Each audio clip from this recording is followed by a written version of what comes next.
एक ऐसा आतंकी जिसने भारतीय जवान का सिर काटकर जनरल परवेज मुशर्रफ को दे दिया।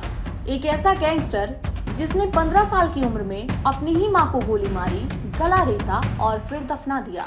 एक ऐसा पुलिस अफसर जो एक हाथ में सिगरेट और दूसरे हाथ में सब मशीन गन लेकर चलता था। असली दुनिया के ये तीनों किरदार हाल ही में रिलीज मल्टी स्टारर फिल्म धुरंधर में दिखाए गए हैं। इन्हीं खौफनाक और दिलचस्प कैरेक्टर्स में से एक हैं रहमान डकैत, जिनकी कहानी आज हम आपको सुनाएंगे। रहमान डकैत की दी हुई मौत बड़ी कसाईनुमा होती है। फिल्म धुरंधर के ट्रेलर में एक्टर अक्षय खन्ना ने इसी डायलॉग के साथ रहमान डकैत का इंट्रो दिया है। रहमान डकैत की दी हुई मौत बड़ी कसाईनुमा होती है। रहमान की कहानी समझने से पहले पाकिस्तान के लियारी इलाके को समझना होगा। कराची पोर्ट के पास मौजूद ये कस्बा करीब 60 साल तक खूंखार गैंगस्टरों की आपसी लड़ाई में पिसता रहा। यहाँ लूटपाट, ड्रग्स स्मगलिंग और टारगेट किलिंग की ऐसी वारदातें होती थीं कि महज 5 लाख की आबादी वाला Lyari New York times, Washington post जैसे विदेशी अखबारों की हेडलाइंस में आता था।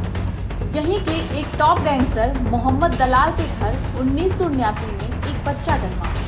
नाम रखा सरदार अब्दुल रहमान बलूच उर्फ रहमान डकैत। रहमान के बारे में कहा जाता है कि महज 13 साल की उम्र से ही वो कत्ल करने लगा था। जब उसे पता चला कि उसकी मां खदीजा बीबी का अफेयर पिता के हत्यारे और गैंगस्टर इकबाल के साथ चल रहा है, तो उसने गुस्से में अपनी मां को 3 गोलियां मारी, फिर गला रेता और लाश को चुपचाप दफन करवा दिया। तब रहमान की उम्र महज 15 साल थी। पिता की मौत के बाद गैंग का कंट्रोल रहमान के हाथों में आ गया। धीरे धीरे उसका खौफ पूरे कराची में फैलने लगा। रहमान अपने दुश्मनों को ऐसी मौत देता था कि कोई उसके खिलाफ आवाज उठाने के बारे में सोचता तक नहीं था। 4 जुलाई 2003 को रहमान ने राइवल गैंग के लीडर हाजी लाला को एक स्कूल के पास घेर लिया। उसने पहली गोली लाला की टांग पर मारी ताकि वो भागने लायक ना बचे। उसके बाद AK-47 की 30 से ज्यादा गोलियां उसके सीने में उतार दी। 2004 में पिता के कातिल इकबाल को भी उसने इसी तरह मारा। एक रात रहमान इकबाल के बिस्तर के पास पहुंचा। रहमान ने उसके सिर और उसके सीने में पूरी राइफल खाली कर दी। वो दुश्मनों को ऐसे मारता कि उनकी लाशें पहचानना मुश्किल हो जाए। इसी बीच रहमान पाकिस्तानी नेताओं के नजदीक आने लगा। वो कई नेताओं के लिए शूटर की तरह काम करने लगा। रहमान का सियासी हलकों में दबदबा बढ़ने लगा। इससे जुड़ा एक किस्सा भी है। 18 अक्टूबर 2007 को जब बेनजीर भुट्टो देश निकाला काटकर पाकिस्तान वापस आई, तो उनके समर्थकों ने उनके स्वागत के लिए एयरपोर्ट से बिलावल हाउस तक रैली निकाली, जिसमें हजारों लोग शामिल हुए। तब रहमान को बेनजीर का सिक्योरिटी ऑफिसर बनाया गया। रैली के दौरान एक बड़ा हादसा हुआ। एक सुसाइड बॉम्बर ने भुट्टो के बुलेट प्रूफ ट्रक के पास ब्लास्ट किया, लेकिन बेनजीर बच गई क्योंकि वो ट्रक की ऊपर की सीढ़ियों पर खड़ी थी। हालांकि इस ब्लास्ट में 140 से ज्यादा लोग मारे गए और करीब 500 लोग घायल हुए।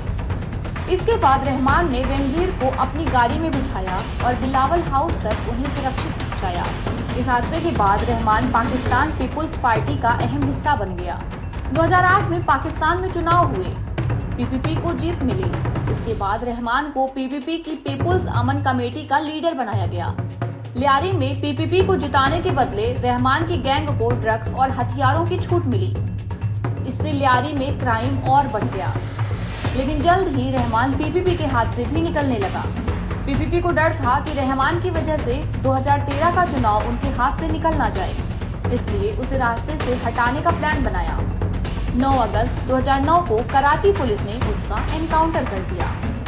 अब इस कहानी के अगले अध्याय में सुनेंगे फिल्म धुरंधर के एक और character encounter specialist SSP Chaudhary Aslam Khan की कहानी।